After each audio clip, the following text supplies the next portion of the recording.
સુરતમાં સર્વધર્મ એકતા charitable trust દ્વારા નેત્ર નિદાન ચેકઅપ કેમ્પનું આયોજન કરવામાં આવ્યું હતું, જેમાં મોટી સંખ્યામાં લોકોએ કેમ્પનો લાભ લીધો હતો. સુરતમાં સર્વધર્મ એકતા ચેરિટેબલ ટ્રસ્ટ દ્વારા નેત્ર નિદાન ચેકઅપ કેમ્પનું આયોજન કરવામાં આવ્યું હતું, જેમાં મોટી સંખ્યામાં લોકોએ આ કેમ્પનો લાભ લીધો હતો અને આંખોની તપાસ કરાવી હતી.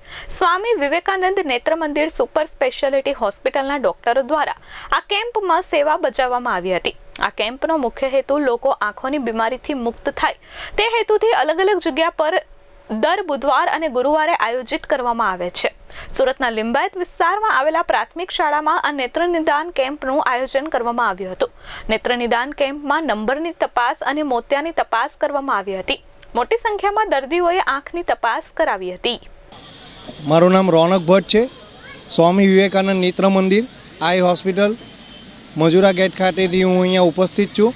આજના કાર્યક્રમ અનુસંધાનમાં સર્વધર્મ એકતા ટ્રસ્ટ દ્વારા જે આ કાર્યક્રમ રાખવામાં આવ્યો છે તેમાં બધા જ ધર્મના લોકો આ આઈ ચેકઅપ કેમ્પમાં ભાગ લઈ શકે છે. તેમનું નેત્ર રોગોનું નિદાન થઈ શકે છે અને એમાં જો કોઈને પણ મોતિયાની સર્જરી હશે તો અમારી સંસ્થા દ્વારા અમે અમારી ફરજ સમજીને તેમને દરેકને ફ્રીમાં મોતિયાની સર્જરી કરી આપવામાં આવીશું. અત્યાર સુધીમાં 102 પેશન્ટોનું ચેકઅપ કરવામાં આવ્યું છે. તેમાંથી 35 જેટલા લોકોને મોતિયાની અસર દેખાઈ આવે છે, જે એના અનુલક્ષીમાં હોસ્પિટલ જઈને ચેકઅપ કરાવશે અને મોતિયો જો નિદાન થશે તો તેમને ફ્રી ઓફ કોસ્ટ સર્જરી અમારી સંસ્થા દ્વારા કરી આપવામાં આવશે. મારું નામ રાણા હામિદ એમ.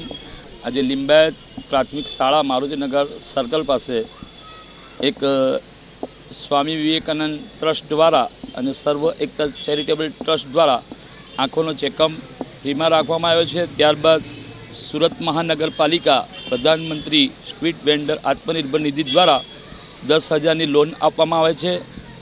આવા દરેક સામાજિક કાર્યકર્તાઓ સાથે રહીને સામાજિક કામ કરીએ છીએ અમે. મુન્ના મલબારી, S24 ન્યૂઝ, સુરત.